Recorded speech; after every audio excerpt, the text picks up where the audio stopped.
This is the story of a man named Stanley. Stanley worked for a company in a big building where he was employee number 427. Employee number 427's job was simple. He sat at his desk in room 427 and he pushed buttons on a keyboard. Orders came to him through a monitor on his desk, telling him what buttons to push, how long to push them, and in what order. This is what employee 427 did every day of every month of every year. And although others might have considered it soul-rending, Stanley relished every moment that the orders came in, as though he had been made exactly for this job. And Stanley was happy. And then one day, something very peculiar happened. Something that would forever change Stanley. Something he would never quite forget. He had been at his desk for nearly an hour when he realized that not one single order had arrived on the monitor for him to follow. No one had showed up to give him instructions, call a meeting, or even say hi. Never in all his years at the company had this happened, this complete isolation. Something was very clearly wrong. Shocked, frozen solid, Stanley found himself unable to move for the longest time. But as he came to his wits and regained his senses, he got up from his desk and stepped out of his office.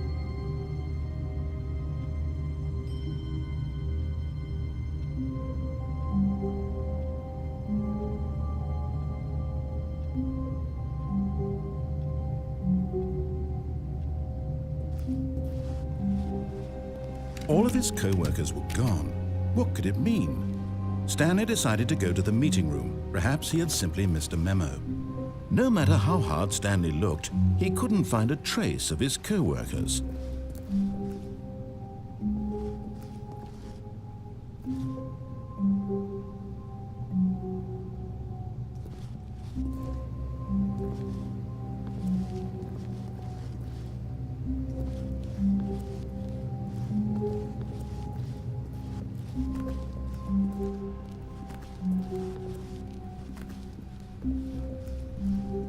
When Stanley came to a set of 2 open doors, he entered the door on his left. This was not the correct way to the meeting room, and Stanley knew it perfectly well. Perhaps he wanted to stop by the employee lounge first, just to admire it. Yes, truly a room worth admiring. It had really been worth the detour after all, just to spend a few moments here in this immaculate, beautifully constructed room. Stanley simply stood here, drinking it all in.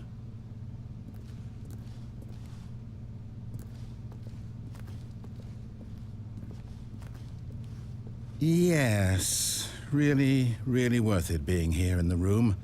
A room so utterly captivating that even though all your co-workers have mysteriously vanished, here you sit looking at these chairs and some paintings. Really worth it. But eager to get back to business, Stanley took the first open door on his left.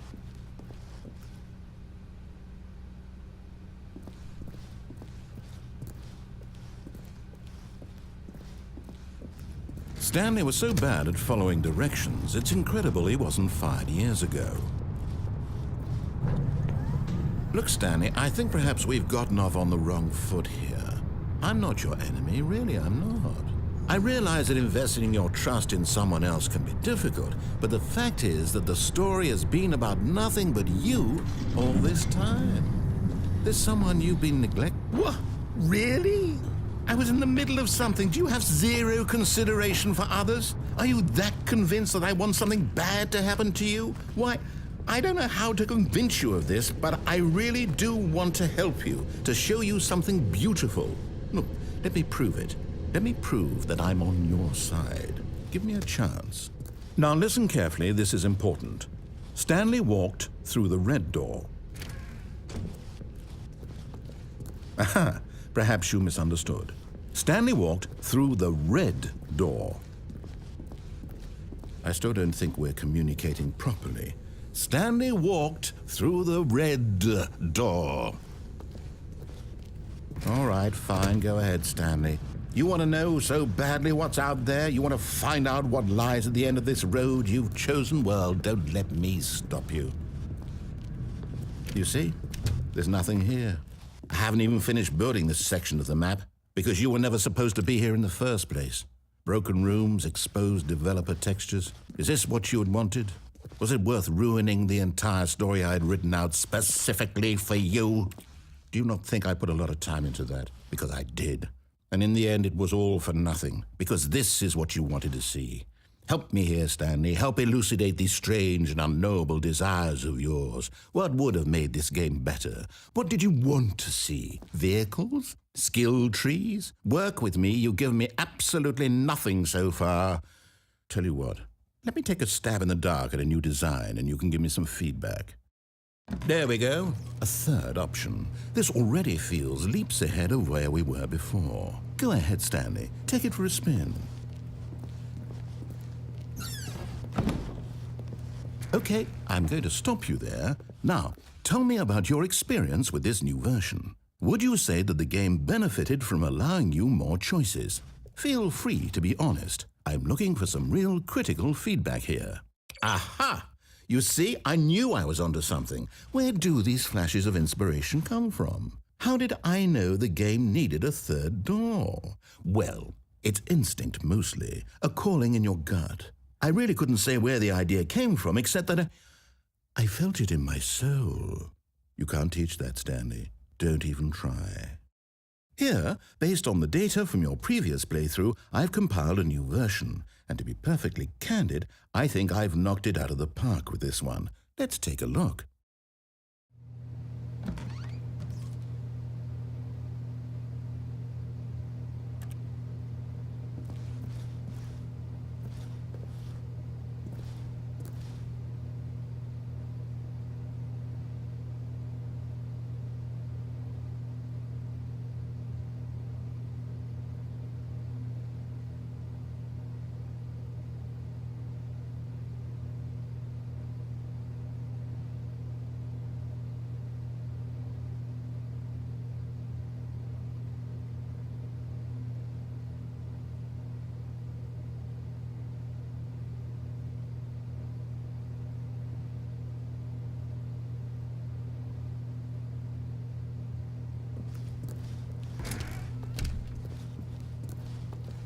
Now, would you say that competitive leaderboard helped you feel motivated to keep walking through doors? Again, honest answers, please.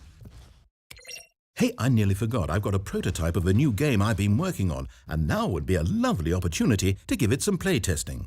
You wouldn't mind taking a look at it, would you? Perfect. Let me boot it up. In this game, the baby crawls left towards danger. You click the button to move him back to the right, and if he reaches the fire, you fail. It's a very meaningful game, all about the desperation and tedium of endlessly confronting the demands of family life.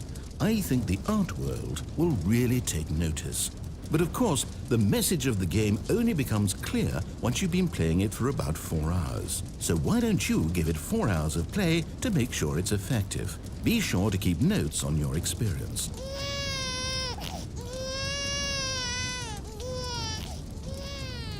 You heartless bastard. Did you do it because you hate babies or purely to spite me?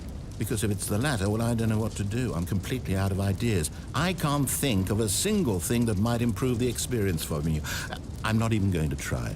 I'm out, I'm done. It's over. Thank you for playing. Your input was extremely valuable. Oh, hey, since my game was so awful, why don't we play someone else's game, just to ease the pain? Let's see. What do we have here? Yes, this seems like it'll work. Let's give it a shot.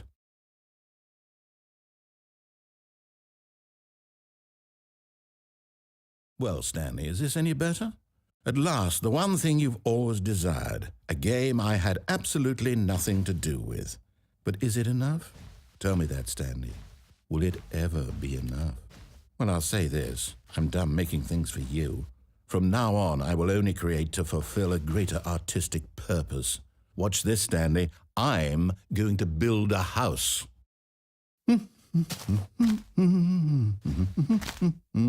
This will go here, no, here, and then...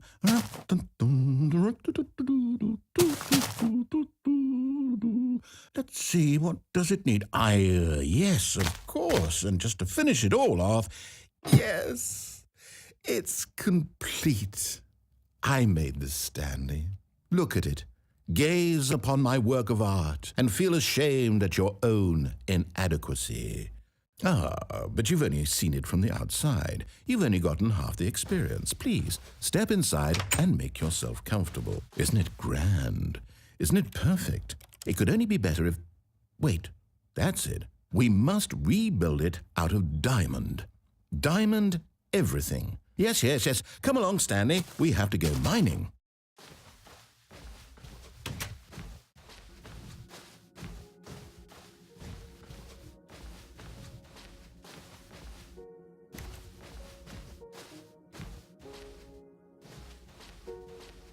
Oh my, it looks like it's going to get a bit dark. Have you brought a light? Oh, no. This is far more open-ended than I had in mind. I'm looking for something more narrow and linear. Something that makes you feel utterly irrelevant. This won't do at all. 1 out of 5. Even the diamonds couldn't save this one. Okay, new game.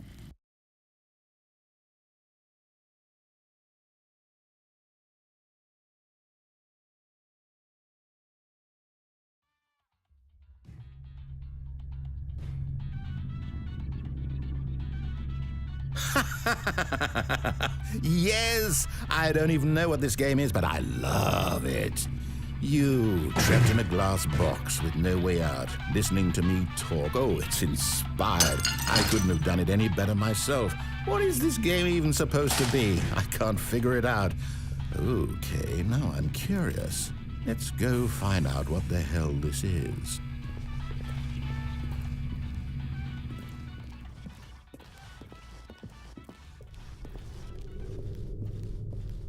Oh, it's a puzzle. Critical thinking, Stanley.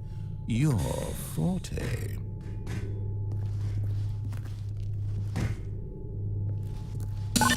Genius.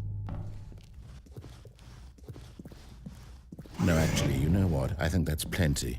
I really don't care much to see you stumble through any more of these games, and I highly doubt you're any wiser for the experience. Which is why, rather than continue to waste my time, I'm just going to leave you here. You can pretend you've beaten the game if it makes it any richer for you, but as for me, I've had enough.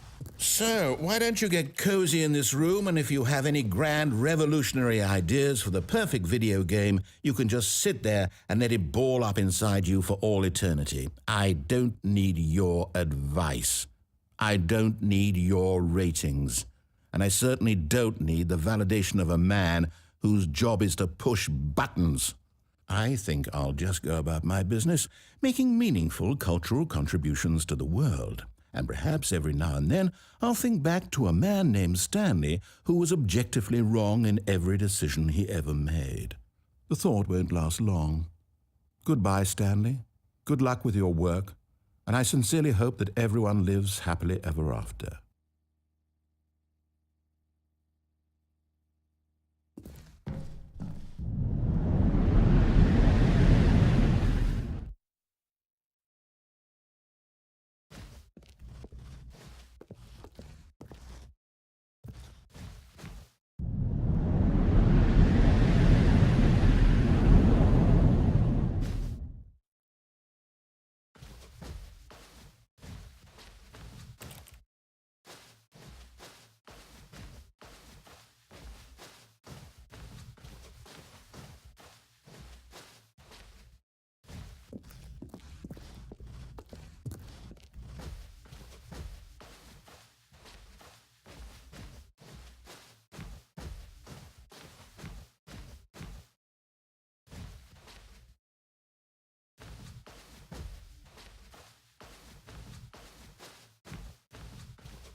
I wonder what he found. If what he wanted was to be the leading man in his own story, well, perhaps he's gotten it, down in wherever he is right now. I wonder if he's happy with his choice, and if he's learned the heavy cost that comes with it. He'll understand soon what I was trying to tell him. He needs me. Someone who will wrap everything up at the end, to make sense out of the chaos and the fear and the confusion. That's who I am. That is what I mean to this world. Oh, yes. Yes, I'll be back. There's no other way. Once this ends, after it all comes to a close, then I'll be back. The end will be here soon. Very soon. I can wait.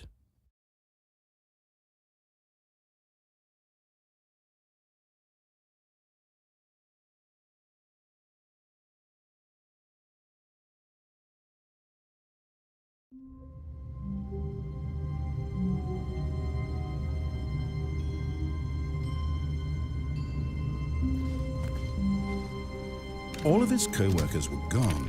What could it mean? Stanley decided to go to the meeting room. Perhaps he had simply missed a memo.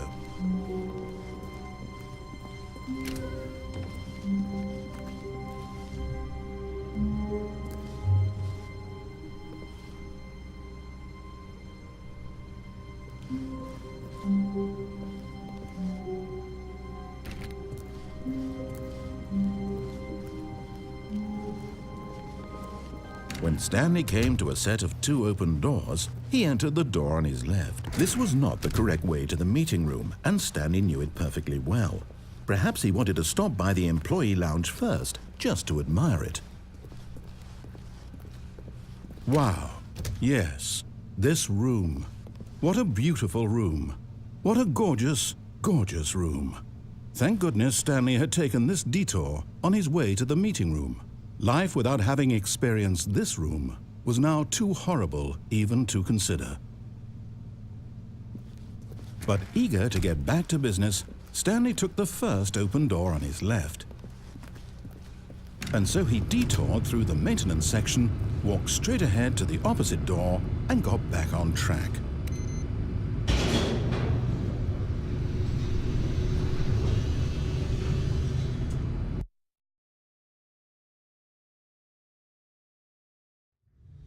But Stanley didn't want to go back to the office.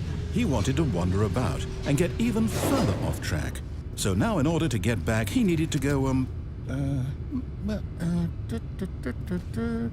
from here it's, left. Oh, no, it's to the right, my mistake. No, not the right. Why would I have ever said it was to the right? What was I thinking?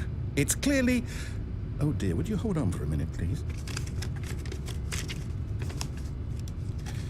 Now, let's see. We went down right, left, down, left, right. Yep, okay, yes. I've got it now. This story is absolutely, definitely this way.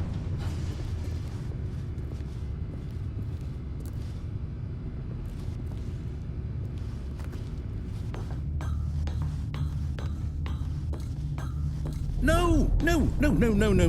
This isn't right at all. You're not supposed to be here yet. This is all a spoiler. Quick, Stanley, close your eyes. Okay. We just have to get back to, oh, who am I kidding? It's all rubbish now. The whole story completely unusable. How about, rather than waste my time trying to salvage this nonsense, we'll just restart the game from the beginning. And this time, suppose we don't wander so far off track, Okay, from the top.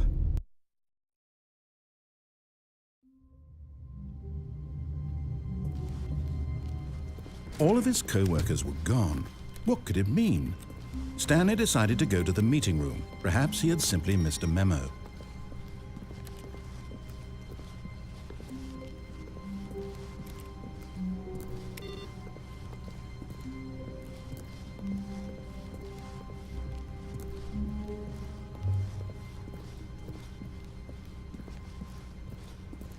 When Stanley... Wait, what? No, I restarted. I swear I definitely restarted the game over, completely fresh. Everything should be... Oh, did something change? Stanley, Did you change anything when we were back in that room with all the monitors? Did you move the story somewhere or... Hold on. Why am I asking you? I'm the one who wrote the story. It was right here just a minute ago. I know for sure that it's here somewhere. Okay then, it's an adventure. Come, Stanley, let's find the story.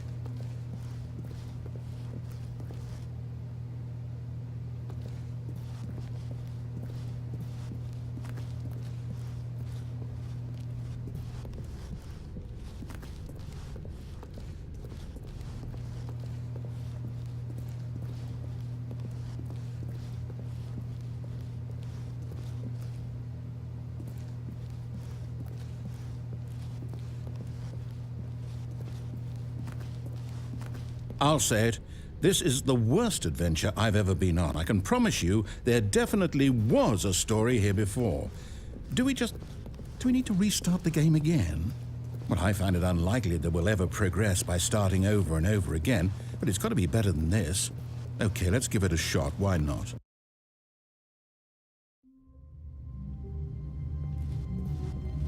All of his co-workers were gone. What could it mean? Stanley decided to go to the meeting room. Perhaps he had simply missed a memo.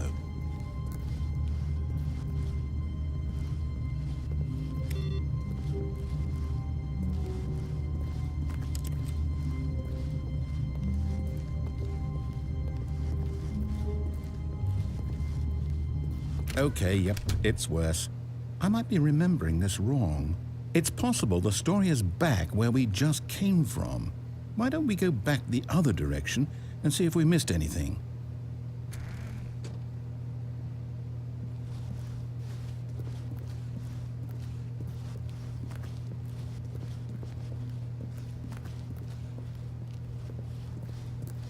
Aha!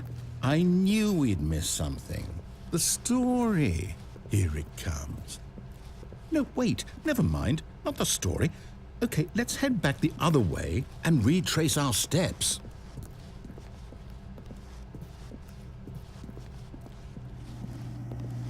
Now this...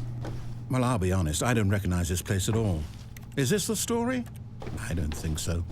I can't quite recall, but I believe my story took place in an office building. Is that correct? Do you remember, Stanley? Well, do you know what? Since I've completely forgotten what we were supposed to be doing, how about this? You win! Congratulations! I know you put in a lot of hard work, and it really paid off, so good job. Oh, no. No, I don't feel right about this at all. We both know you didn't put in any actual work for that win. Some people win fair and square, and this was not one of those situations. Okay, I'm getting weirded out by whatever this place is. I don't care what might happen this time, I have to restart.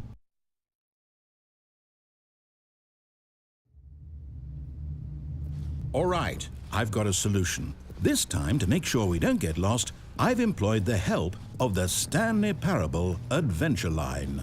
Just follow the line. How simple is that?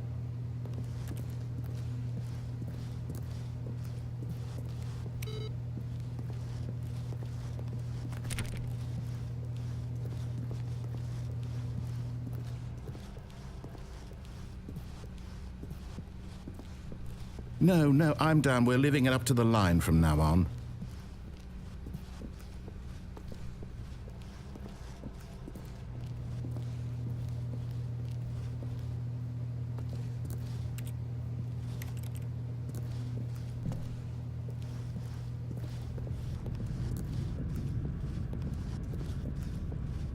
You see?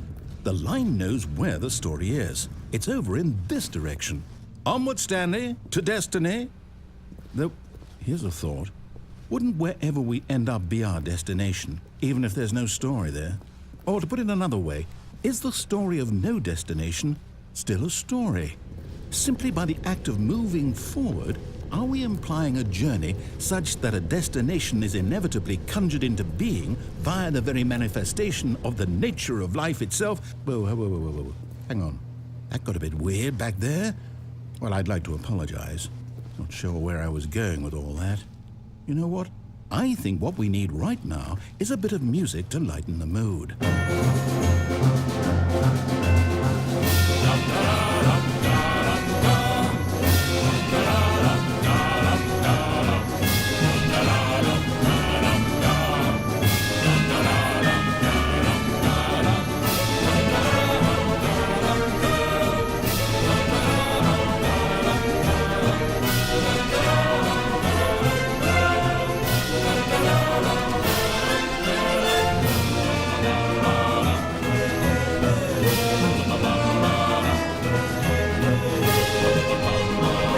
Cut the music. Go back and look at that fern. Stanley, this fern will be very important later in the story. Make sure you study it closely and remember it carefully. You won't want to miss anything.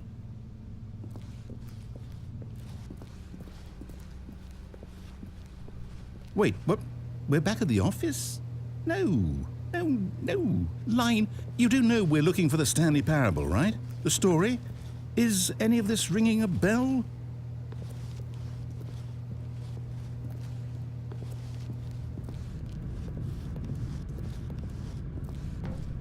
Oh, no, not again. Line, how could you have done this to us? And after we trusted you, after everything we've been through, you...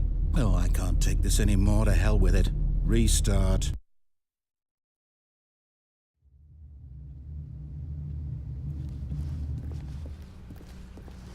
You know what, Stanley? I say forget the adventure line. What's it ever done for us? We're intelligent people, right? Why can't we make up our own story? Something exciting, daring, mysterious. Ooh, this all sounds perfectly doable. Why don't we simply start wandering in, well, I don't know.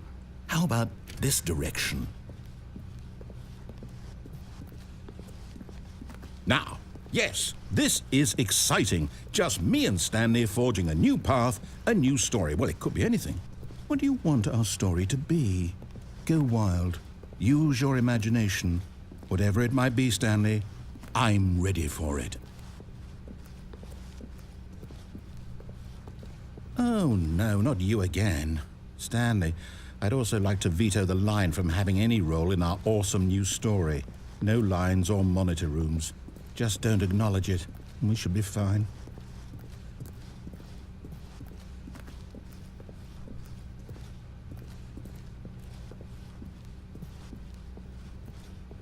Ah, a choice.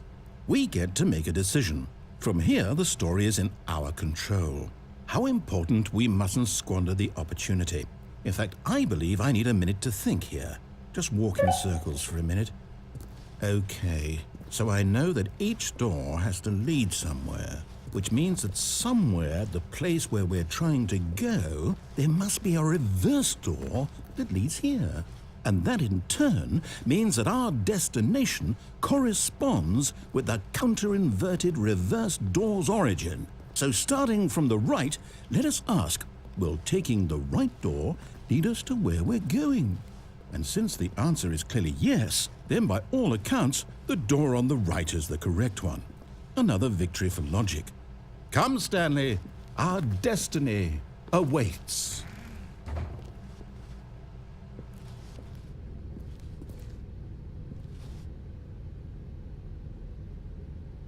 Oh, hold up, what's this? The confusion ending. You're telling me that's what this is? It's all one giant ending? And we're supposed to restart the game, what, eight times? That's really how all this goes? It's all determined? So now, according to the schedule, I restart again. Then what? Am I just supposed to forget? Well, what if I don't want to forget? My mind goes blank simply because it's written here on this thing, wall. Well, who consulted me? Why don't I get to decide? Why don't I get a say in all of this? Is it really? No, it can't be. I don't want it to be. I don't want the game to keep restarting. I don't want to forget what's going on. I don't want to be trapped like this. I won't restart the game. I won't do it. I won't do it. I won't do it. And the timer stopped? Does that mean, did we do it? Did we break the cycle? whatever it is that made this schedule? How would we even know? Will someone come for us? Will something happen? So, okay. I guess now we just wait, you know. I suppose in some way that this is a kind of story, wouldn't you agree? I'm not quite sure if we're in the destination or the journey, though they're always saying that life is about the journey and not the destination, so I hope that's where we are right now. We'll find out, won't we? Eventually. Well, in the meantime...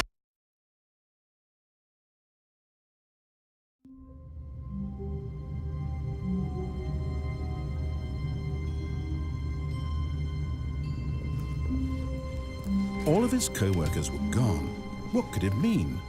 Stanley decided to go to the meeting room. Perhaps he had simply missed a memo.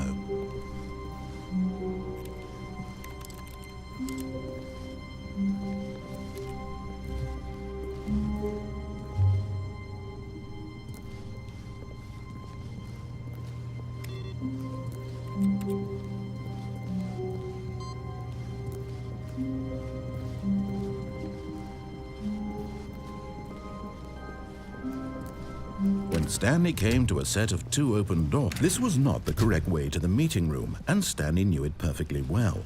Perhaps he wanted to stop by the employee lounge first, just to admire it. The lounge was sublime, a work of art. What was it about this room that called so deeply and so personally to Stanley? Its grace? Its subtle charm? No. Stanley knew it was something deeper, something darker. But eager to get back to business, Stanley took the first open door on his left. And so he detoured through the maintenance section, walked straight ahead to the opposite door, and got back on track. Yet there was not a single person here either. Feeling a wave of disbelief, Stanley decided to go up to his boss's office, hoping he might find an answer there.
Stanley just stood there doing nothing at all. He seems to think I have nothing better to do with my time than to sit around and describe every fascinating little detail of his inability to do anything. This is why Stanley and I are on such good terms.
Stanley stepped into the broom closet, but there was nothing here, so he turned around and got back on track.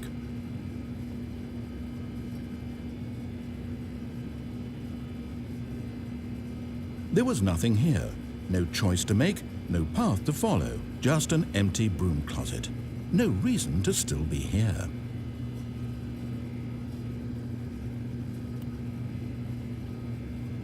It was baffling that Stanley was still just sitting in the broom closet. He wasn't even doing anything. At least if there was something to interact with, he'd be justified in some way. As it is, he's literally just standing there doing sweet FA.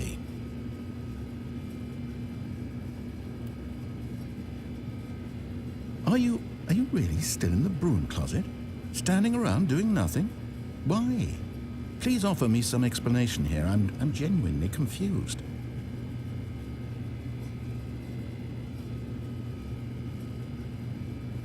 You do realize there's no choice or anything in here, right? If I'd said Stanley walked past the broom closet, at least you would have had a reason for exploring it to find out. But it didn't even occur to me because literally this closet is of absolutely no significance to the story whatsoever. I never would have thought to mention it.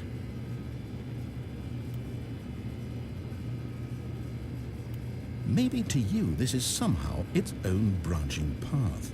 Maybe when you go talk about this with your friends, you'll say, "Oh, did you get the broom closet ending? The broom closet ending was my favorite." I hope your friends find this concerning.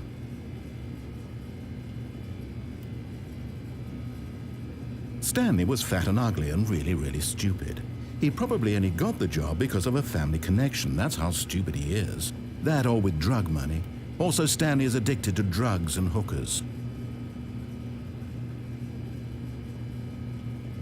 Well, I've come to a very definite conclusion about what's going on right now. You're dead. You got to this broom closet, explored it a bit, and were just about to leave because there's nothing here when a physical malady of some sort shut down your central nervous system and you collapsed on the keyboard.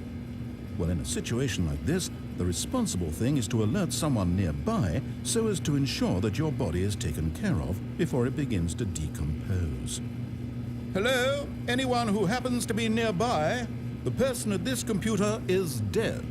He or she has fallen prey to any number of your countless human physiological vulnerabilities. It's indicative of the long-term sustainability of your species. Please remove their corpse from the area and instruct another human to take their place at the computer, making sure they understand basic first-person video game mechanics and filling them in on the history of narrative tropes in video gaming, so that the irony and insightful commentary of this game is not lost on them.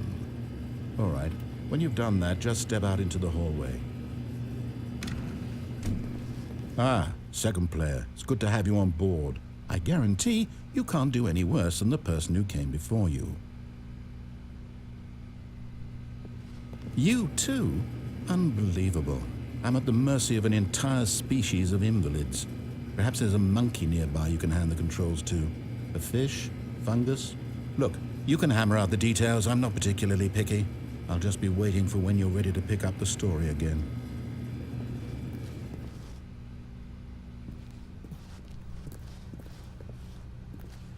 Coming to a staircase, Stanley walked upstairs to his boss's office. But Stanley just couldn't do it. He considered the possibility of facing his boss. Admitting he had left his post during work hours, he might be fired for that. And in such a competitive economy, why had he taken that risk? All because he believed everyone had vanished? His boss would think he was crazy. And then something occurred to Stanley. Maybe, he thought to himself, maybe I am crazy. All of my co-workers blinking mysteriously out of existence in a single moment for no reason at all? None of it made any logical sense. And as Stanley pondered this, he began to make other strange observations. For example, why couldn't he see his feet when he looked down? Why did doors close automatically behind him wherever he went? And for that matter, these rooms were starting to look pretty familiar. Were they simply repeating? No, Stanley said to himself, this is all too strange. This can't be real. And at last, he came to the conclusion that had been on the tip of his tongue. He just hadn't found the words for it. "I'm dreaming!" he yelled. "This is all a dream."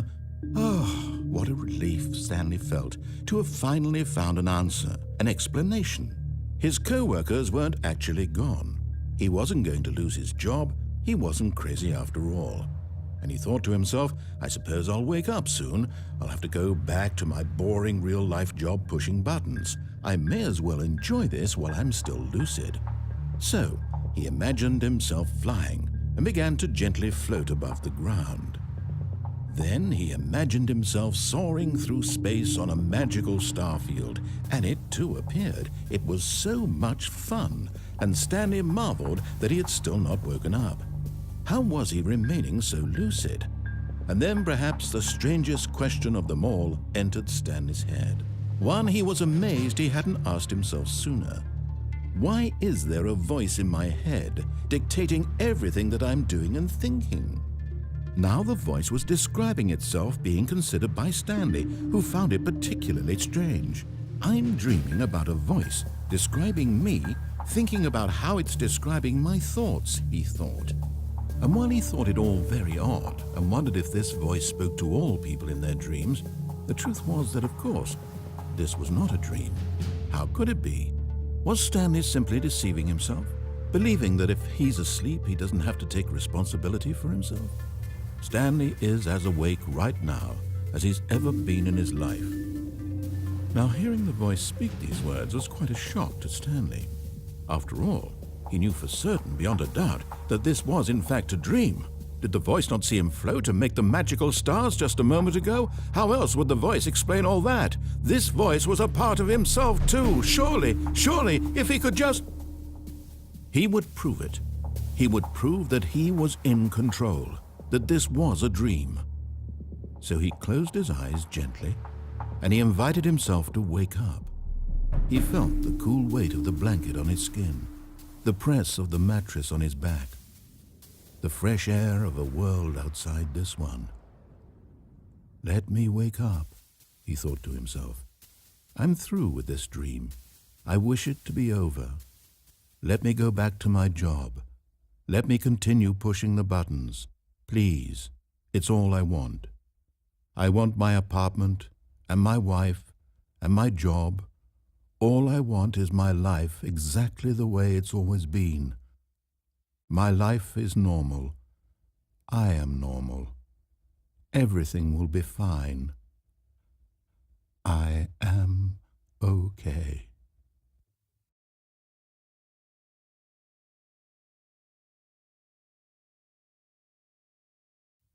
Stanley began screaming. Please, someone wake me up. My name is Stanley. I have a boss. I have an office. I am real. Please, just someone tell me I am real. I must be real. I must be. Can anyone hear my voice? Who am I? Who am I? And everything went black.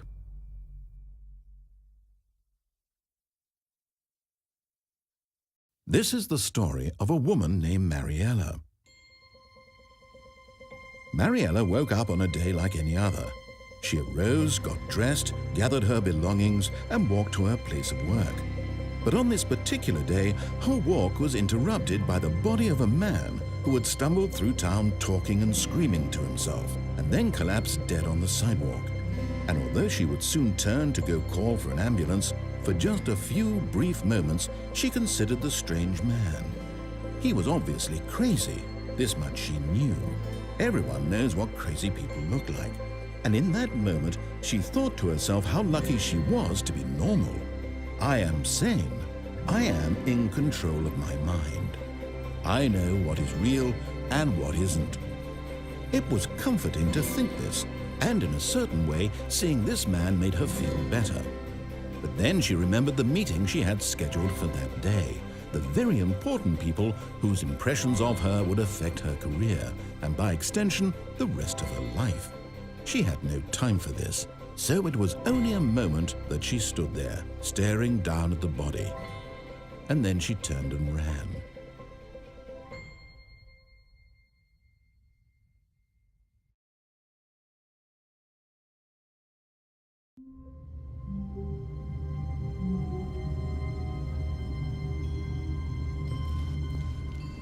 How long was I sitting there? Stanley wondered to himself. Minutes? Days? Centuries? Did something crucial happen while my senses were turned? He made a note to be more careful with time from now on.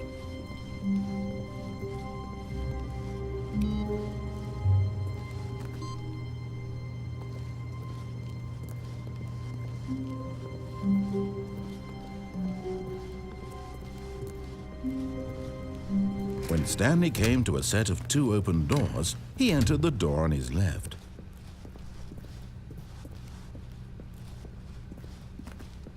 Yet there was not a single person here either.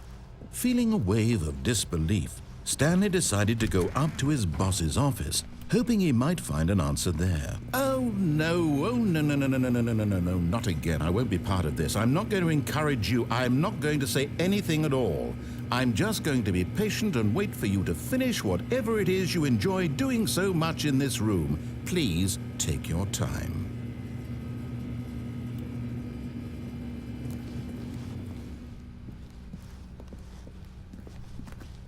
Coming to a staircase, Stanley walked upstairs to his boss's office.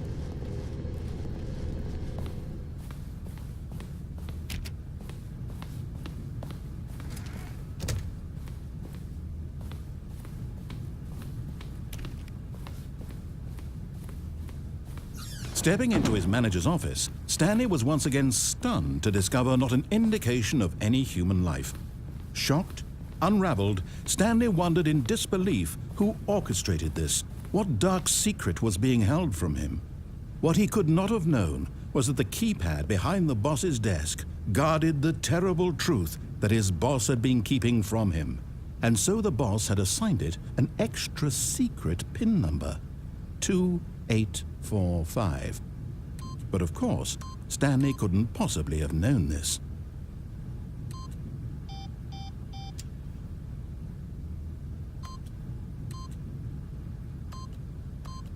Stanley simply began entering random codes into the keypad, knowing full well the sheer statistical unlikelihood that this would ever result in a correct combination.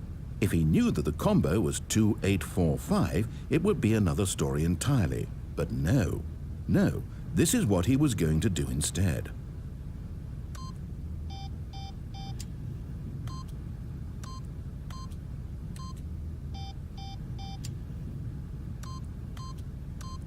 Stanley just sat around twiddling his thumbs.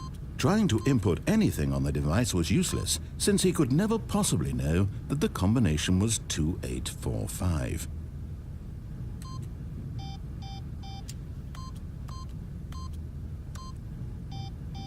"2845.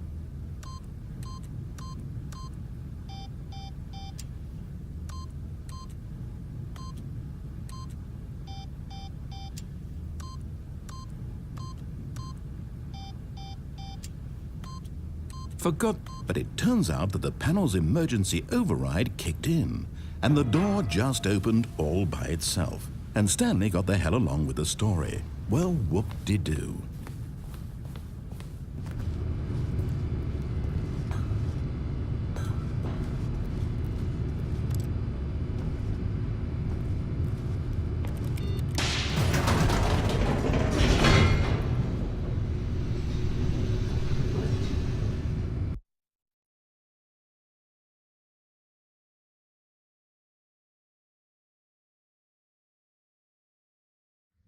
Descending deeper into the building, Stanley realized he felt a bit peculiar.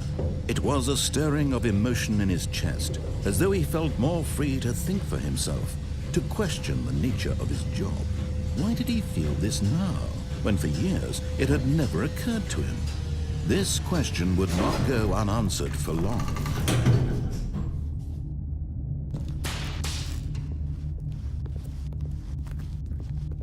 Stanley walked straight ahead through the large door that read Mind Control Facility. Although this passageway had the word Escape written on it, the truth was that at the end of this hall, Stanley would meet his violent death. The door behind him was not shut. Stanley still had every opportunity to turn around and get back on track. At this point, Stanley was making a conscious, concerted effort to walk forward and willingly confront his death.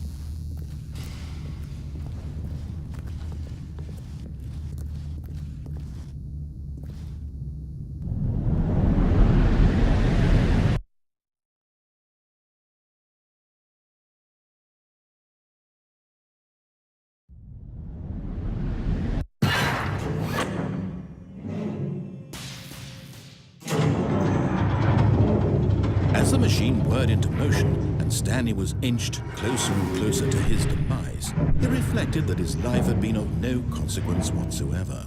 Stanley can't see the bigger picture. He doesn't know the real story, trapped forever in his narrow vision of what this world is. Perhaps his death was of no great loss, like plucking the eyeballs from a blind man. So he resigned and willingly accepted this violent end to his brief and shallow life. Farewell, Stanley.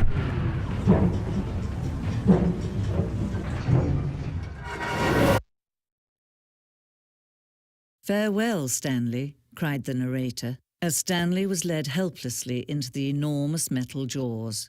In a single visceral instant, Stanley was obliterated as the machine crushed every bone in his body, killing him instantly.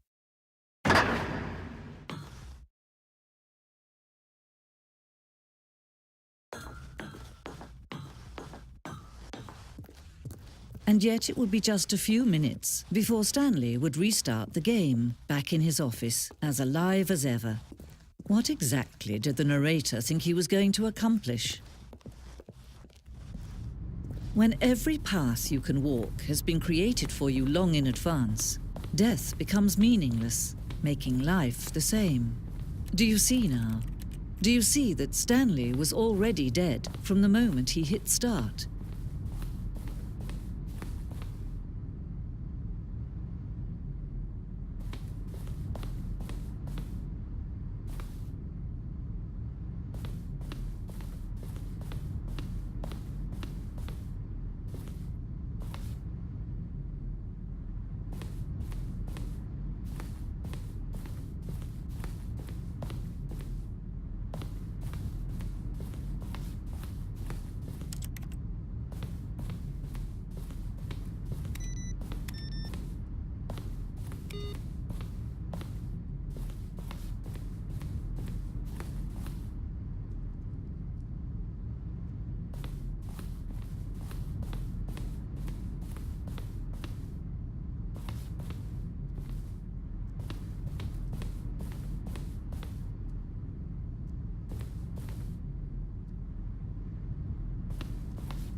Oh, look at these two. How they wish to destroy one another.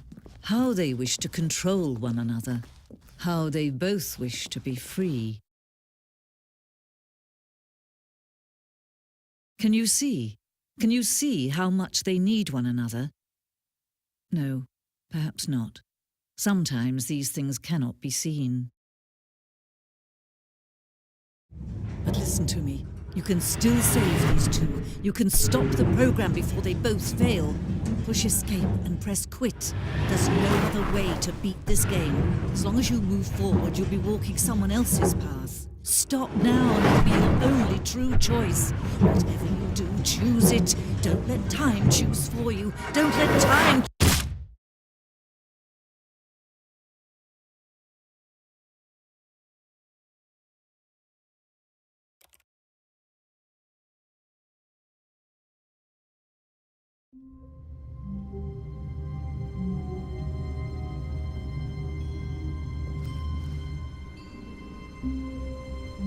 All of his co-workers were gone. What could it mean? Stanley decided to go to the meeting room. Perhaps he had simply missed a memo.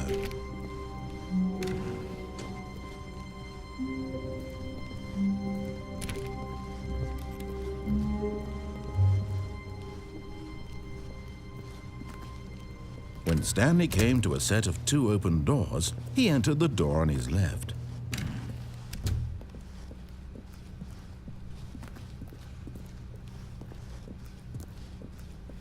Yet there was not a single person here either. Feeling a wave of disbelief, Stanley decided to go up to his boss's office, hoping he might find an answer there. Coming to a staircase, Stanley walked upstairs to his boss's office.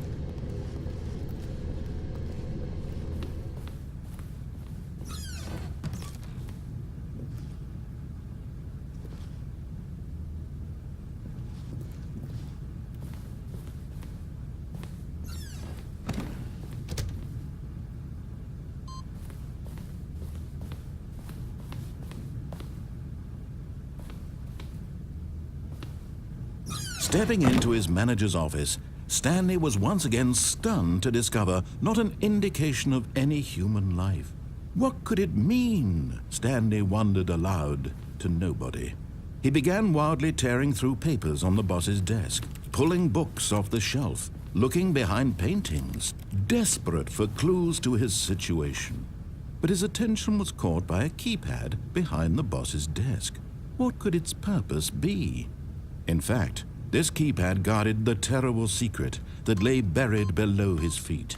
And so the boss had assigned it an extra secret PIN number, 2845. But of course, Stanley couldn't possibly have known this.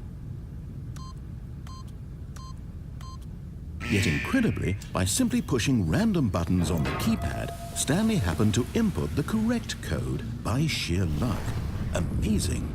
He stepped into the newly opened passageway.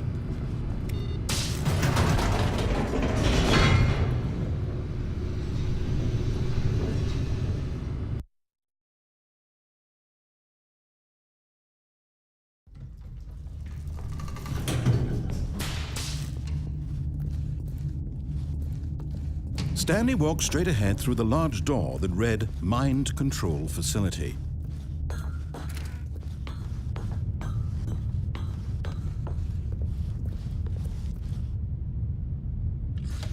The lights rose on an enormous room packed with television screens. What horrible secret did this place hold? Stanley thought to himself. Did he have the strength to find out?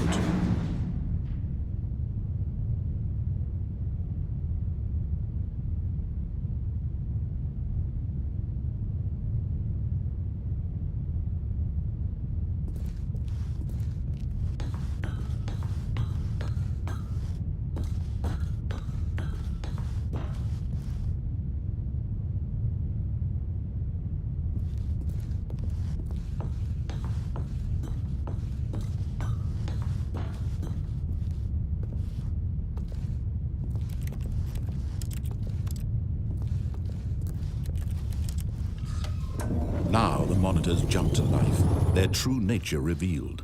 Each bore the number of an employee in the building, Stanley's co-workers. The lives of so many individuals reduced to images on a screen, and Stanley, one of them, eternally monitored in this place where freedom meant nothing.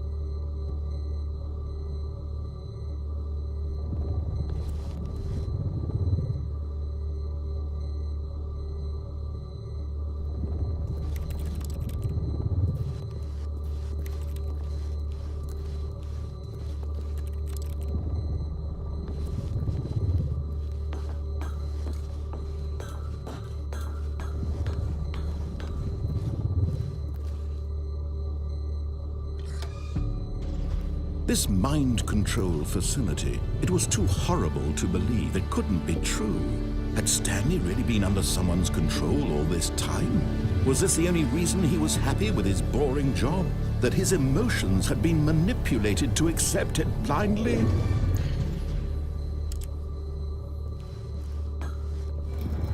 No, he refused to believe it. He couldn't accept it. His own life in someone else's control? Never!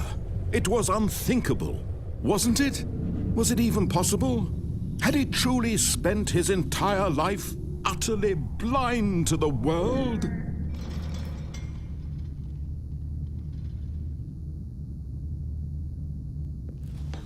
But here was the proof, the heart of the operation. Controls labeled with emotions, happy or sad or content, walking, eating, working, all of it monitored and commanded from this very place. And as the cold reality of his past began to sink in, Stanley decided that this machinery would never again exert its terrible power over another human life, for he would dismantle the controls once and for all. Oh, Stanley, you didn't just activate the controls, did you? After they kept you enslaved all these years, you go and you try to take control of the machine for yourself. Is that what you wanted? Control? Oh, Stanley, I applaud your effort, I really do. But you need to understand, there's only so much that machine can do. You were supposed to let it go, turn the controls off, and leave. If you want to throw my story off track, you're going to have to do much better than that. I'm afraid you don't have nearly the power you think you do. For example, and I believe you'll find this pertinent, Stanley suddenly realized he had just initiated the network's emergency detonation system. In the event that this machine is activated without proper DNA identification, nuclear detonators are set to explode, eliminating the entire complex. How long until detonation then? Let's say 2 minutes. Now this is making things a little more fun, isn't it, Stanley? It's your time to shine. You are the star. It's your story now. Shape it to your heart's desires. Oh, this is much better than what I had in mind. What a shame we have so little time left to enjoy it. Mere moments until the bomb goes off. But what precious moments each one of them is. More time to talk about you, about me, where we're going, what all this means. I barely know where to start. What's that? You'd like to know where your co-workers are? A moment of solace before you're obliterated? All right, I'm in a good mood. You're gonna die anyway. I'll tell you exactly what happened to them. I erased them. I turned off the machine. I set you free. Of course, that was merely in this instance of the story. Sometimes when I tell it, I simply let you sit there in your office forever, pushing buttons endlessly and then dying alone. Other times, I let the office sink into the ground, swallowing everyone inside, or I let it burn to a crisp.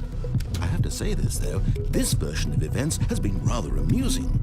Watching you try to make sense of everything and take back the control wrested away from you, it's quite rich. I almost hate to see it go. But I'm sure whatever I come up with on the next go-around will be even better. My goodness, only 34 seconds left. But I'm enjoying this so much. You know what? To hell with it. I'm going to put some extra time on the clock. Why not? These are precious additional seconds, Stanley. Time doesn't grow on trees. Oh dear me, what's the matter, Stanley? Is it that you have no idea where you're going or what you're supposed to be doing right now? Or did you just assume when you saw that timer that something in this room was capable of turning it off?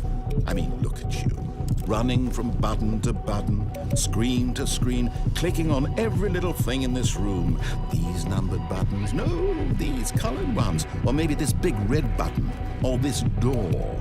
Everything, anything, something here will save me. Why would you think that, Stanley? That this video game can be beaten? Won? Solved? Do you have any idea what your purpose in this place is?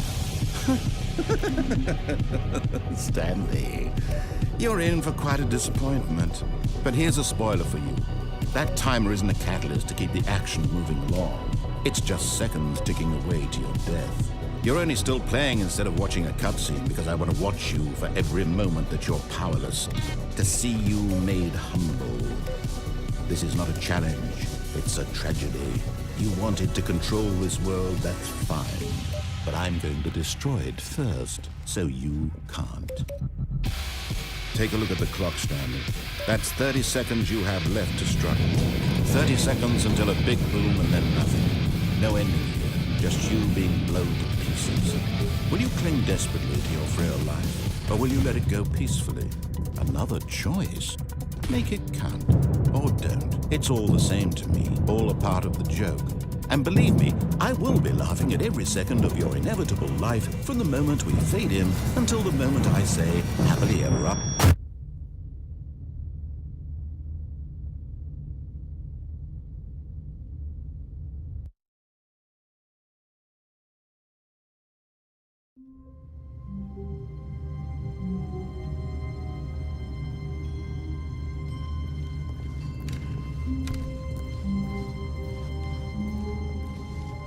When Stanley came to a set of 2 open doors, he entered the door on his left.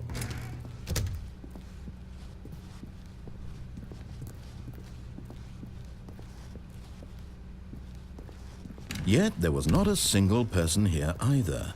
Feeling a wave of disbelief, Stanley decided to go up to his boss's office, hoping he might find an... Coming to a staircase, Stanley walked upstairs to his boss's office.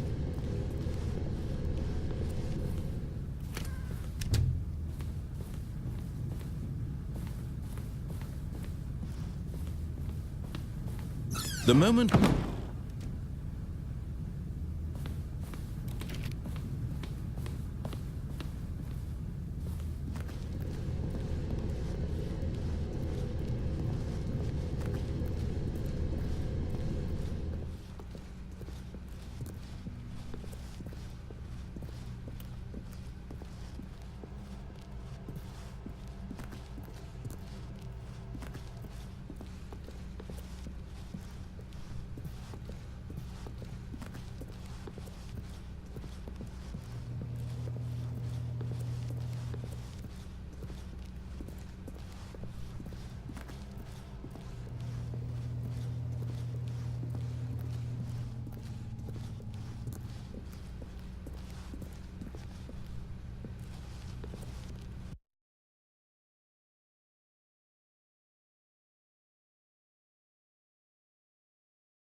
When Stanley came to a set of 2 open doors, he entered the door on his... This was not the correct way to the meeting room, and Stanley knew it perfectly well. Perhaps he wanted to stop by the employee lounge first, just to admire it. Standing now in this incredible room, Stanley for the first time understood true happiness. Then the feeling went away, and he felt sad again. Then it came back, and lingered for a minute or two.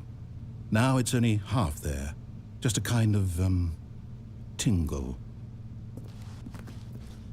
But eager to get back to business, Stanley took the first open door on his left. Stanley was so bad at following directions, it's incredible he wasn't fired years ago. Look, Stanley, I think perhaps we've gotten off on the wrong foot here. I'm not your enemy, really, I'm not.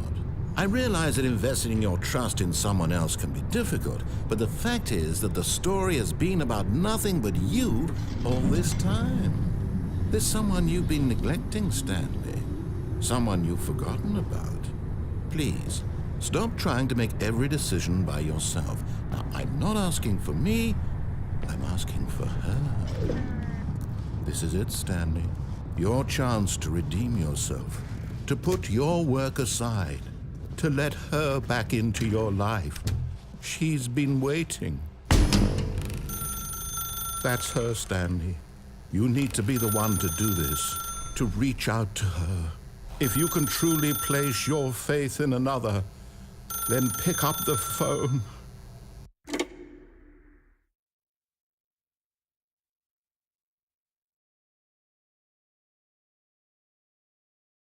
Oh, Stanley, is that you? Hold on, sweetie. Sorry to keep you waiting. I'm just pulling the bread out of the oven. All right. Okay, there we go. All right, now, I want you to come in and tell me all about your day.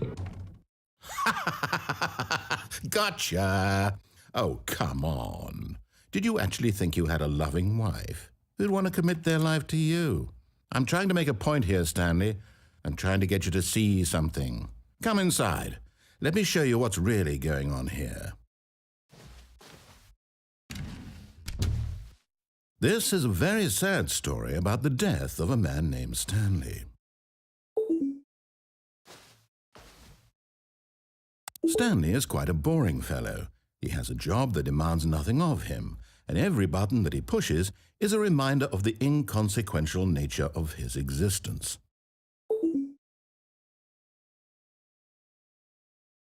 Look at him there, pushing buttons, doing exactly what he's told to do. Now he's pushing a button. Now he's eating lunch. Now he's going home. Now he's coming back to work. One might even feel sorry for him, except that he's chosen this life. But in his mind, he can go on fantastic adventures. From behind his desk, Stanley dreamed of wild expeditions into the unknown, fantastic discoveries of new lands. It was wonderful, and each day that he returned to work was a reminder that none of it would ever happen to him. And so he began to fantasize about his own job. First, he imagined that one day while at work, he stepped up from his desk to realize that all of his co-workers, his boss, everyone in the building had suddenly vanished off the face of the earth. The thought excited him terribly. So he went further. He imagined that he came to 2 open doors and that he could go through either. At last, choice. It barely even mattered what lay behind each door. The mere thought that his decisions would mean something was almost too wonderful to behold. As he wandered through this fantasy world, he began to fill it with many possible paths and destinations. Down one path lay an enormous round room with monitors and mind controls. And down another was a yellow line that weaved in many directions. And down another was a game with a baby. And he called it the Stanley Parable. It was such a wonderful fantasy, and so in his head he relived it again, and then again, and again, over and over, wishing beyond hope that it would never end, that he might always feel this free. Surely there's an answer down some new path, mustn't there be? Perhaps if he played just one more time. But there is no answer. How could there possibly be? In reality, all he's doing is pushing the same buttons he always has. Nothing has changed. The longer he spends here, the more invested he gets, the more he forgets which life is the real one. And I'm trying to tell him this, that in this world he can never be anything but an observer, that as long as he remains here, he's slowly killing himself. But he won't listen to me. He won't stop. Here, watch this. Stanley, the next time the screen asks you to push a button, do not do it. You see? Can he just not hear me? How can I tell him in a way that he'll understand that every second he remains here, he's electing to kill himself? How can I get him to see what I see? How can I make him look at himself? I suppose I can't, not in the way I want him to. But I don't make the rules. I simply play to my intended purpose, the same as Stanley. We're not so different, I suppose. I'll try once more to convey all this to him. I'm compelled to. I must. Perhaps, well, maybe this time he'll see. Maybe this time. And I tried again, and Stanley pushed a button. And I tried again, and Stanley pushed a button. And I tried.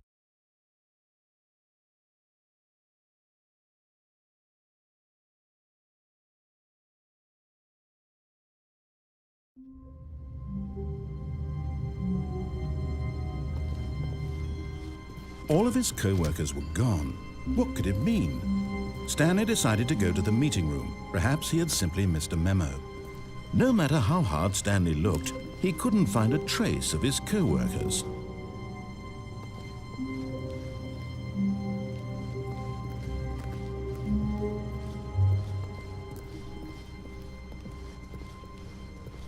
When Stanley came to a set of 2 open doors, this was not the correct way to the meeting room, and Stanley knew it perfectly well.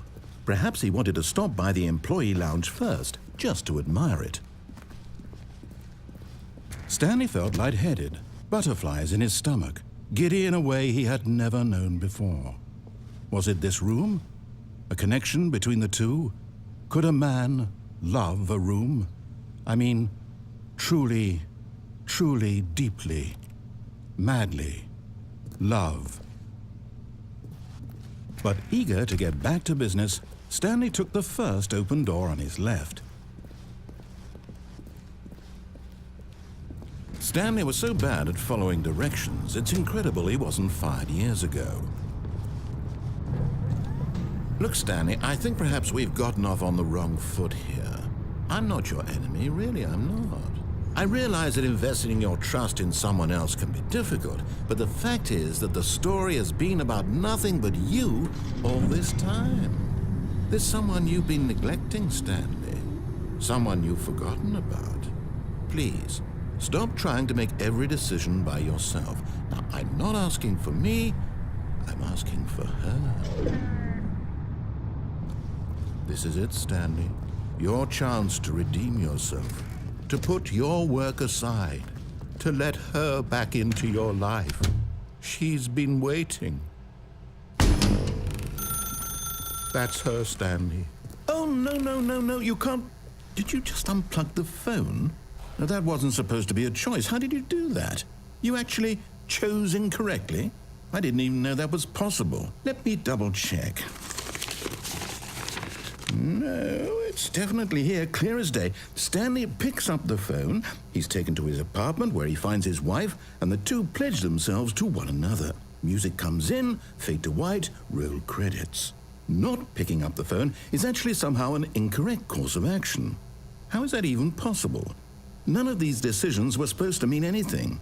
I don't understand. How on earth are you making meaningful choices? What did you... Wait a second. Did I just see... No, that's not possible. I can't believe it. How had I not noticed it sooner? You're not Stanley. You're a real person.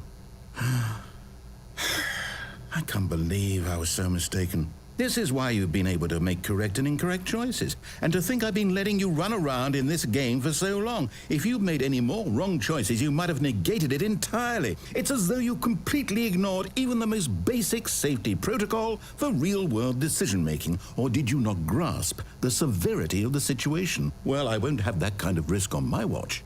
I'm going to stop the game for a moment so we can educate you properly on safe decision-making in the real world. Please observe this helpful instructional video. Choice. It's the best part of being a real person. But if used incorrectly, can also be the most dangerous. For example, in this scenario, a hypothetical real person named Stephen has a choice. He could spend years helping improve the quality of life for citizens of impoverished third world nations. Or he could systematically set fire to every orphan living in a 30-kilometer radius of his house. Which choice would you make? Remember that unlike here, the real world makes sense, and at no time should you make a choice that does not conform to rational logic. If you find yourself speaking with a person who does not make sense, in all likelihood, that person is not real. Allow the person to finish their thought, then provide an excuse why you cannot continue talking.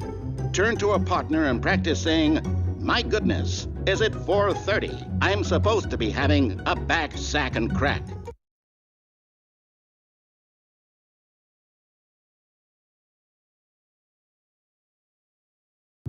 Excellent. Making choices on a regular basis is the best part to a healthy decision-making process. Most medical professionals recommend making at least 8 choices per day. Do you make more than 8? Less? And finally, if you begin to wonder if your choices are actually meaningful and whether you'll ever make a significant contribution to the world, just remember that in the vast infiniteness of space, your thoughts and problems are materially insignificant, and the feeling should subside. At this time, your instructor will guide you in an exercise to test and reinforce the material covered in this video. Welcome back. You may have noticed that this room has begun to deteriorate as a result of narrative contradiction. But not to worry. Now that you're properly informed on good decision-making, we're going to revisit a choice you made just a few minutes ago and see what the correct thing to do would have been. This way, please.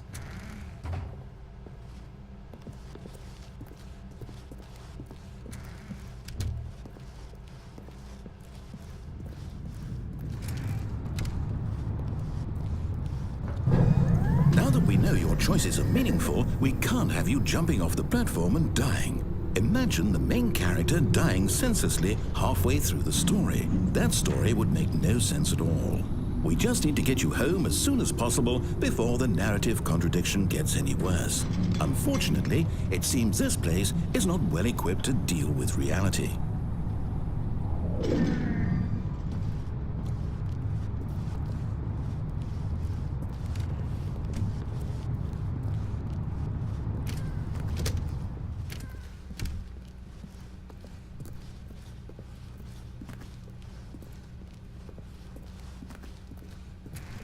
Almost there. You'll take the door on the left, back to the correct ending, the story will have resolution once again, and you'll be home free in the real world. Now remember, all you need to do is behave exactly as Stanley would. That means choosing responsibly and always putting the story first. I'm quite sure you'll be up to the task. Just follow my lead and you'll be fine. All right. When Stanley came to a set of 2 open doors, he entered the door on his left.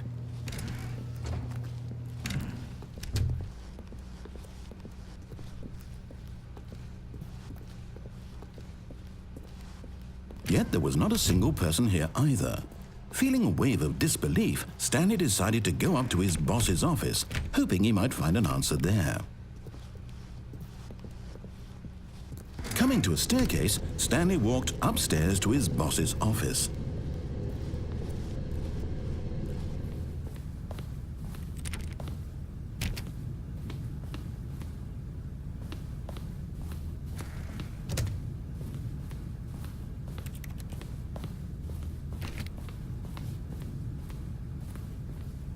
Stepping inside his manager's office, Stanley was once again stunned to discover not an indication of any human life. Shocked, unraveled, Stanley wondered in disbelief who orchestrated this, until he saw the door with a voice receiver next to it. Surely behind this door lay all the answers to his questions. And beyond all probability, he knew the passcode. He had seen it on his boss's computer just last week. Night Shark 115. Was this the code to open the door? Would it still work? There was only one way to find out. Stanley had been trained never to speak up, but now he would draw from within himself the courage to face the unknown. He drew a sharp breath and then spoke the code.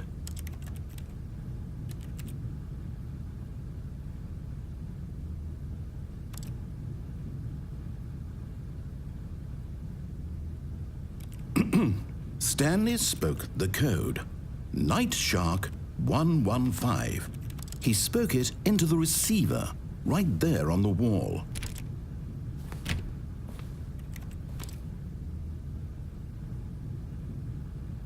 I'm sorry, is there a problem? You didn't mishear me, did you? Please speak the code into the receiver. Otherwise, we can't get on with the story. This is a crucial step.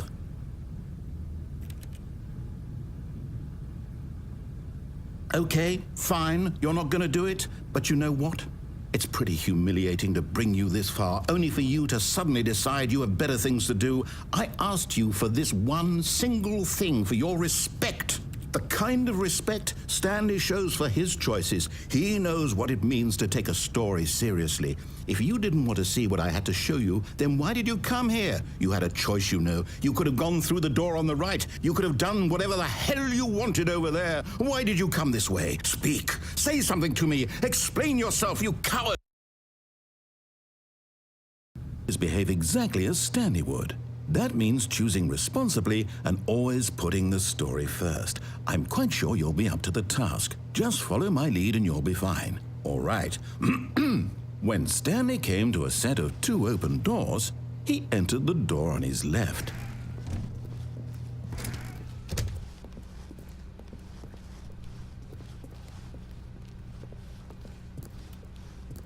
Yet there was not a single person here either. Feeling a wave of disbelief,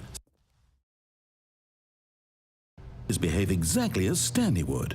That means choosing responsibly and always putting the story first. I'm quite sure you'll be up to the task. Just follow my lead and you'll be fine. All right. When Stanley came to a set of 2 open doors, he entered the door on his left.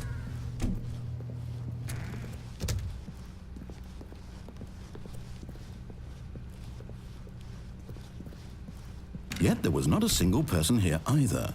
Feeling a wave of disbelief, behave exactly as Stanley would. That means choosing responsibly and always putting the story first. I'm quite sure you'll be up to the task. Just follow my lead and you'll be fine. All right. When Stanley came to a set of 2 open doors, he entered the door on his left. No! Why did you do that? Quickly, hurry back in the other direction. Perhaps we're not too late.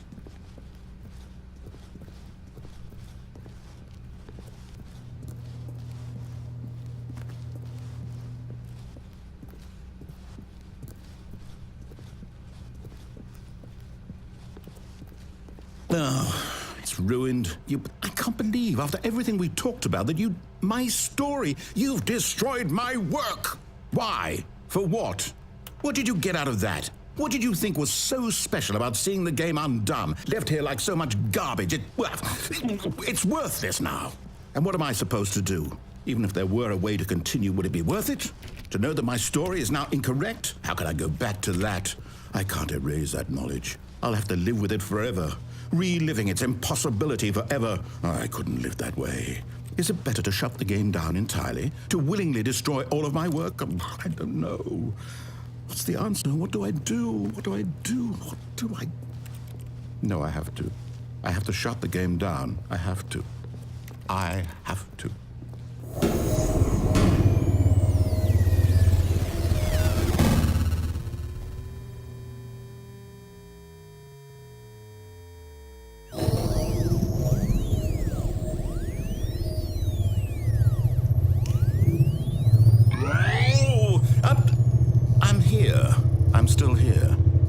pile of rubbish. With you, who thought you were so clever. Now look where we are. My entire game is destroyed. It was the only thing in the world that was mine, and you've run it into the ground. What, did you think that would be funny? You just had to see? Didn't I impress upon you how important it was to be like Stanley? He actually knows how to do what I tell him to. He understands that if I say to do something, there's a damn good reason for it. That thought hadn't even occurred to you, had it? That there's a world outside of you? You're a child. Oh, my story. If you'd just gone through the door on the left, you would have seen it. There was a whole underground facility. You would have destroyed it and been victorious. It would have been so perfect. I worked so hard on it. I tried so hard. When Stanley came to a set of 2 open doors, he entered the door on his left. Stanley? Hello? Are you... Is everything okay? Stanley, please. I need you to make a choice. I need you to walk through the door. Are you listening to me? Can you hear me? Is everything all right? Stanley, this is important. The story needs you. It needs you to make a decision. It cannot exist without you. Do you understand me? Whatever choice you make is just fine. They're both correct. You cannot be wrong here. We can work together. I'll accept whatever you do. I simply need you to take that step forward, please. Choose. Do something. Anything. This is more important than you can ever know. I need this. The story needs it. So, you hear me? Are you there? Are you listening to this? Stanley, are you there? Okay. It's okay, I can wait. You need time to decide. Time to make sure your choice is correct. That is the best choice.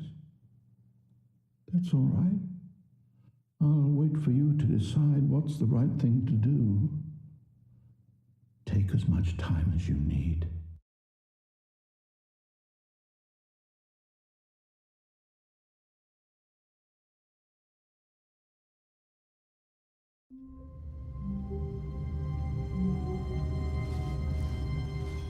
How long was I sitting there? Stanley wondered to himself. Minutes? Days? Centuries? Did something crucial happen while my senses were turned? He made a note to be more careful with time from now on.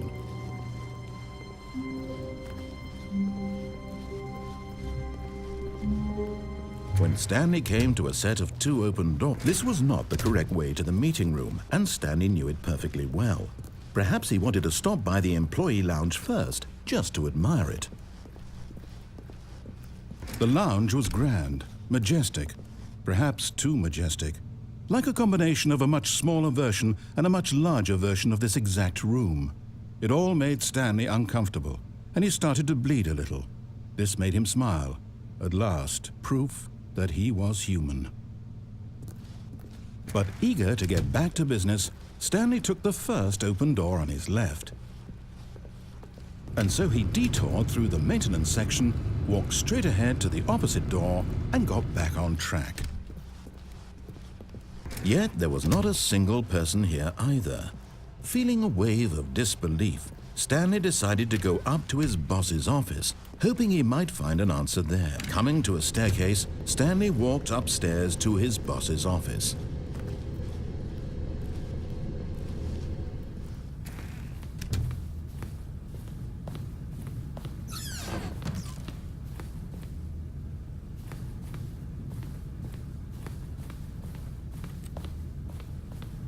Stepping into his manager's office, Stanley was once again stunned to discover not an indication of any human life. What could it mean, he wondered. Desperate for answers, he began turning the room over. Look, Stanley was in such a rush to get through the story as quickly as possible, he didn't even have a single minute to just let the narrator talk. That kind of anxiety isn't healthy, so he relaxed for a few moments with some calming New Age music.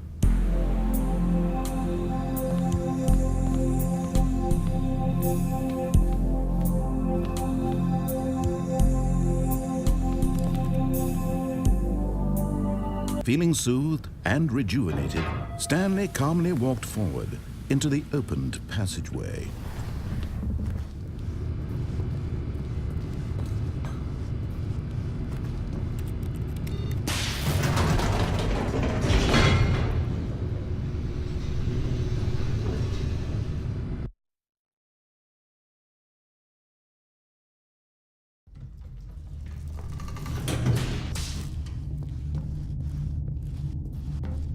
Stanley walked straight ahead through the large door that read Mind Control Facility.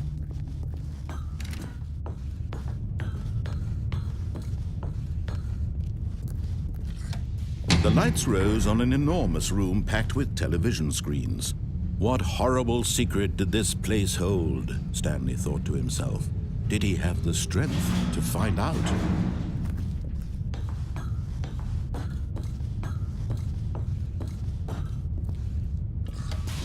Now the monitors jumped to life, their true nature revealed. Each bore the number of an employee in the building, Stanley's co-workers. The lives of so many individuals reduced to images on a screen, and Stanley, one of them, eternally monitored in this place where freedom meant nothing.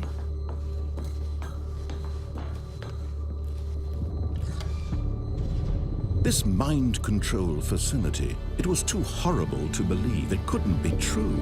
Had Stanley really been under someone's control all this time? Was this the only reason he was happy with his boring job? That his emotions had been manipulated to accept it blindly? No, he refused to believe it. He couldn't accept it. His own life in someone else's control? Never! It was unthinkable, wasn't it? Was it even possible?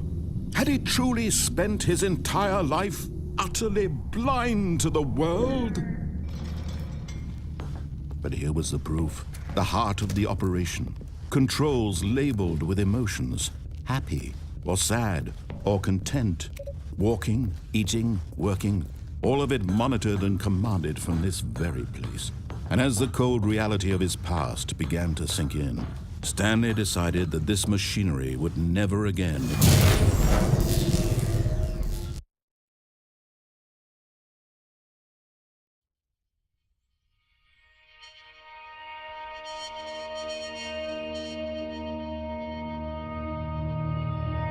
Blackness and a rising chill of uncertainty. Was it over?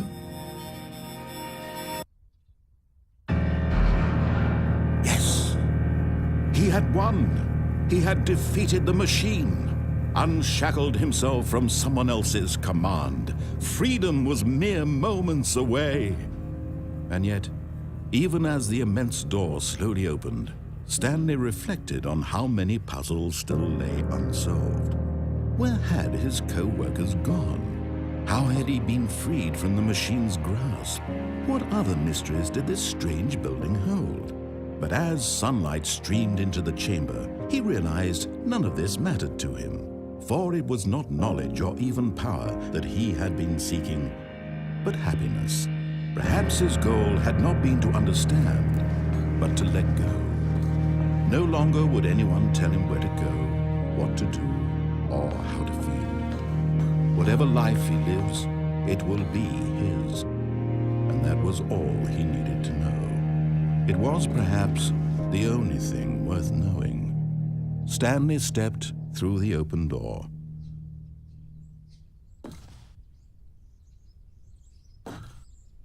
Stanley felt the cool breeze upon his skin, the feeling of liberation, the immense possibility of the new path before him. This was exactly the way, right now, that things were meant to happen. And Stanley was happy.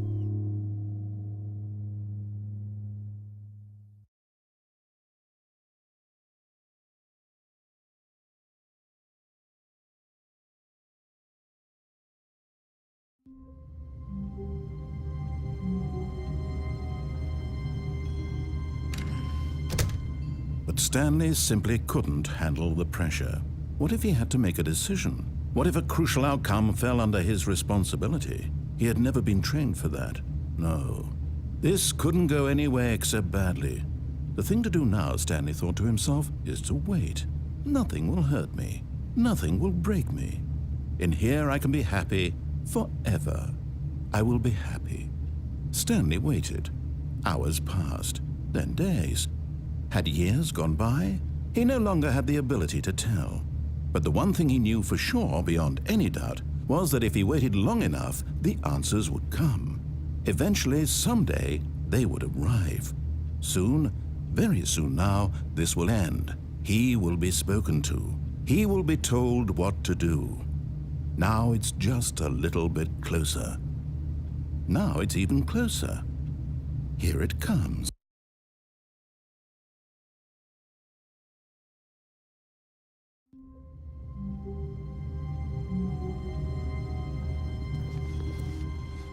Just a step through this door, Stanley thought to himself, that's all I need. If I can make it through this door, I can make it through them all.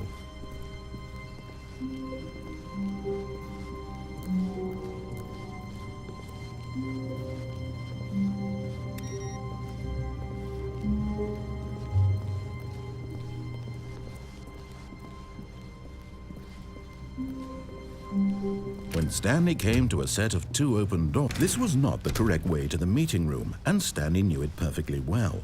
Perhaps he wanted to stop by the employee lounge first, just to admire it. And here it was, the lounge. What a room, Stanley thought to himself. What a room, what a room, what a room. This is what Stanley thought. What a room, what a room, what a room, what a room. Va-va-voom, what a room. But eager to get back to business, Stanley took the first open door on his left. Stanley was so bad at following directions, it's incredible he wasn't fired years ago. Look, Stanley, I think...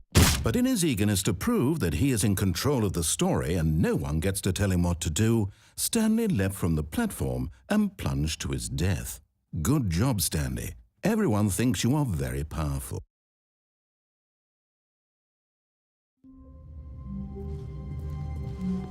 All of his co-workers were gone. What could it mean? Stanley decided to go to the meeting room. Perhaps he had simply missed a memo. No matter how hard Stanley looked, he couldn't find a trace of his co-workers.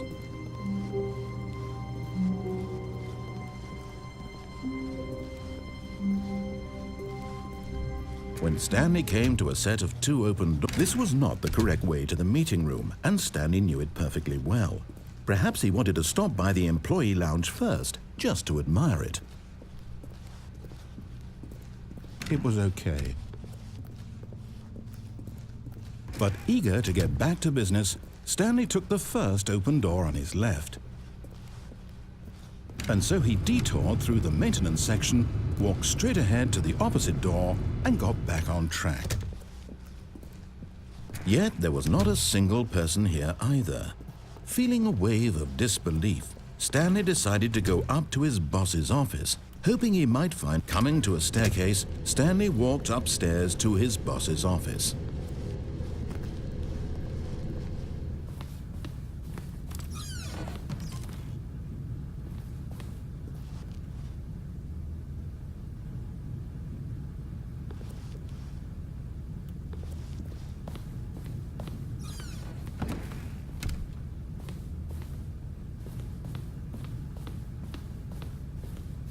Okay, I think we all know the drill by now. Blah, blah, blah. Dark secrets, the keypad. Stanley pushes some buttons. Oh, hey, look, it's a new passageway. Quelle surprise.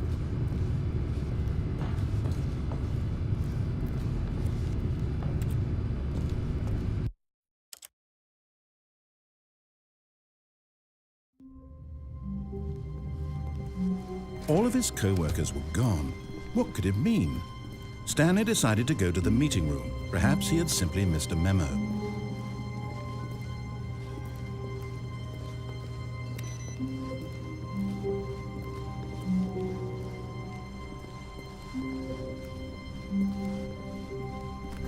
When Stanley came to a set of 2 open doors, this was not the correct way to the meeting room, and Stanley knew it perfectly well. Perhaps he wanted to stop by the employee lounge first, just to admire it. It was okay. But eager to get back to business, Stanley took the first open door on his left. Stanley was so bad at following directions, it's incredible he wasn't fired years ago. Look, Stanley, I think perhaps we've gotten off on the wrong foot here. I'm not your enemy, really, I'm not. I realize that investing your trust in someone else can be difficult, but the fact is that the story has been about nothing but you all this time. There's someone you've been neglecting, Stanley. What? Really? I was in the middle of something. Do you have zero consideration for others? Are you that convinced that I want something bad to happen to you? Why, I don't know how to convince you of this, but I really do want to help you, to show you something beautiful. Look, let me prove it. Let me prove that I'm on your side. Give me a chance. Now listen carefully, this is important. Stanley walked through the red door. Oh, thank God you are willing to listen to me. Do you see that I really have wanted you to be happy all this time? The problem is all these choices. The two of us always trying to get somewhere that isn't here. Running and running and running, just the way you're doing right now. Don't you see that it's killing us, Stanley? I wanted to stop. We would both be so much happier if we just stopped. And I think I have a solution. Here, let me show you.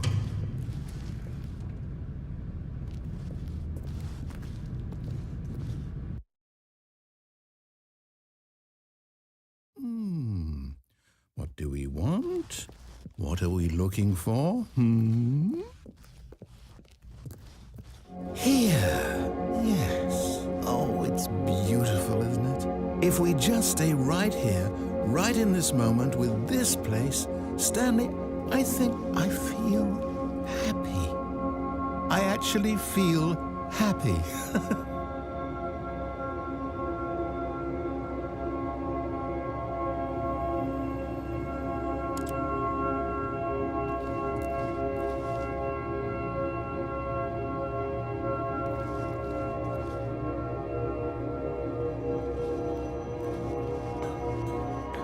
No, wait. Where are you going? Oh, no. Stay away from those stairs. If you hurt yourself, if you die, the game will reset. We'll lose all of this.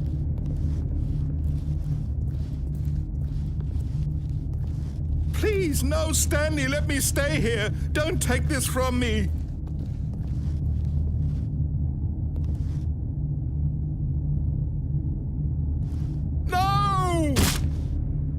Oh, thank God. You lived. You had me worried. No, what are you doing, Stanley? Please, I'm asking you not to take this away from me. I can't go back to what I was before. If you die, we'll both go back. Why are you doing this?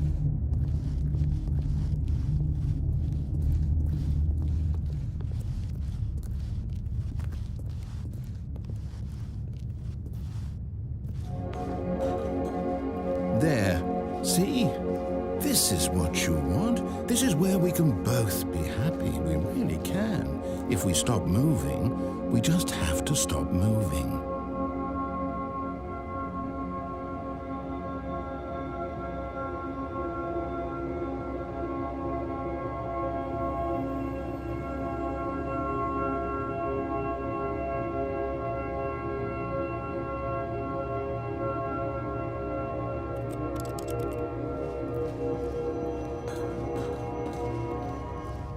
Stanley, go back. There's nothing good that can come from this.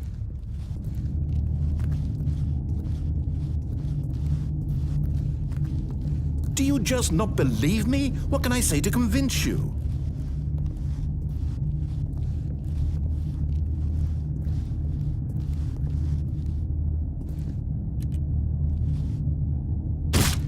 Stanley, let's go back to the other room. My God. Is this really how much you dislike my game? But you'll throw yourself from this platform over and over to be rid of it? You are literally willing to kill yourself to keep me from being happy. Am I reading the situation correctly? Or maybe you're just getting a kick out of it. I don't know anymore. I just wanted us to get along. But I guess that was too much to ask. It looks like you wanted to make a choice after all. Well, this one is yours.